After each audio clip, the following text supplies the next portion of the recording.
Destaque final, professor Marco Antônio Villa. A viagem do presidente Bolsonaro aos Estados Unidos foi mal planejada. Foi mal planejada porque tem à frente do Itamaraty um embaixador júnior, Ernesto Araújo, que não tem competência para tal. Uma viagem de um presidente brasileiro, uma viagem oficial de um presidente brasileiro aos Estados Unidos, teria de ser precedido por uma série de reuniões preparatórias que construísse uma agenda positiva, né?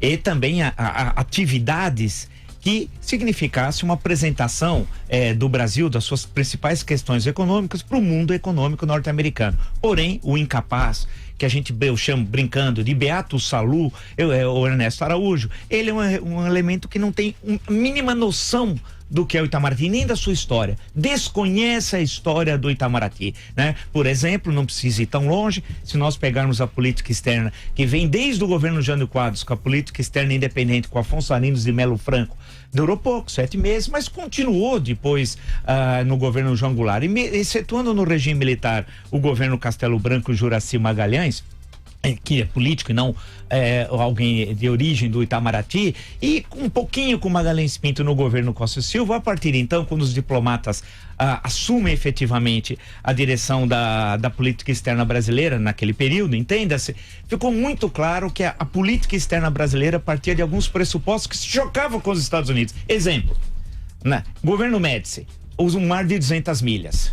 O Brasil adotou o mar de 200 milhas, se confrontando com os Estados Unidos. Teve até música, leva seu barco para lá, esse mar é meu, etc, etc, etc. Depois, no governo quinquênio seguinte, Ernesto Geisel, Azeredo da Silveira, o pragmatismo responsável, em que o Brasil assinou um acordo com a Alemanha Ocidental contra acordo nuclear, entenda-se, contra os interesses norte-americanos, que pressionou o Brasil, reconheceu a China, né? A então chamada, entre aspas, China comunista, desenvolveu uma política na África, especialmente o caso de Angola, é o mais exemplar, defendendo os interesses nacionais brasileiros, sendo o primeiro país que reconheceu a independência de Angola. Isso só para listar alguns pontos em que o Brasil teve uma política externa absolutamente autônoma e aí são questões internacionais, acabavam se chocando com os Estados Unidos. Depois Saraiva Guerreiro, já no sexênio Figueiredo, né?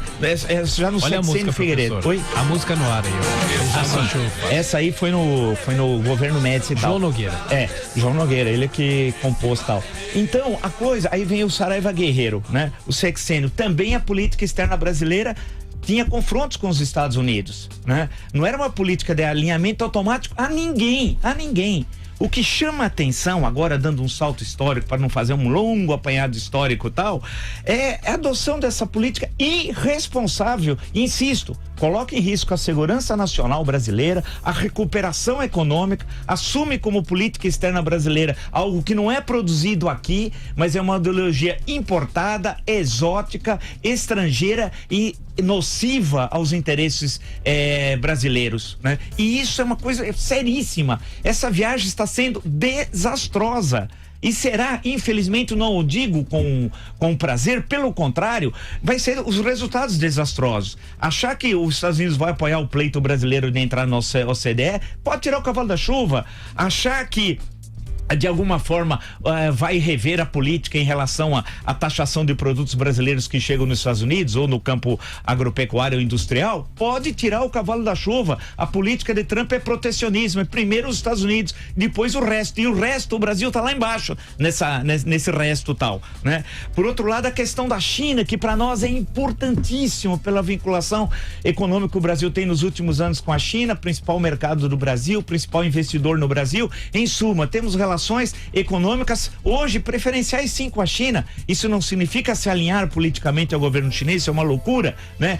Então os Estados Unidos, enquanto isso, está organizando um acordo comercial, e tem uma farta literatura recente sobre isso, com a China, em que vai tentar enfrentar o terrível déficit que tem na balança comercial dos Estados Unidos com a China, que prejudica esse déficit, evidentemente, os Estados Unidos, que quer diminuir o déficit. E vai diminuir como? Ocupando, por exemplo, mas não só, o espaço do agronegócio, entenda-se, do espaço do agronegócio brasileiro.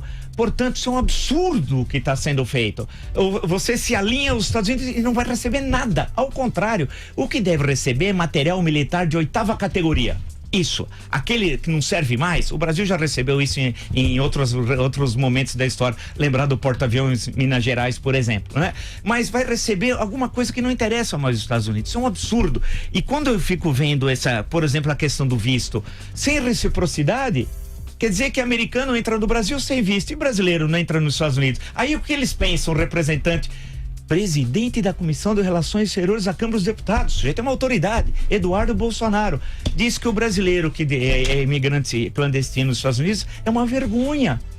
As pessoas se matam de trabalhar. Vergonha é você, Eduardo Bolsonaro. Você é uma vergonha pro Brasil. Você que põe boné do Trump. Você é uma vergonha. Não o brasileiro que vai lá trabalhar. É inacreditável a irresponsabilidade. E fizeram um jantar no sábado, colocaram a extrema-direita norte-americana, 8 estrangeiros presentes, não podemos nos esquecer, gente que não tem a mínima relevância política norte-americana e pior, tem contradições até com a atual gestão da Casa Branca. E ao lado do Jim Jones da Virgínia. Como é possível isso? São pessoas irresponsáveis.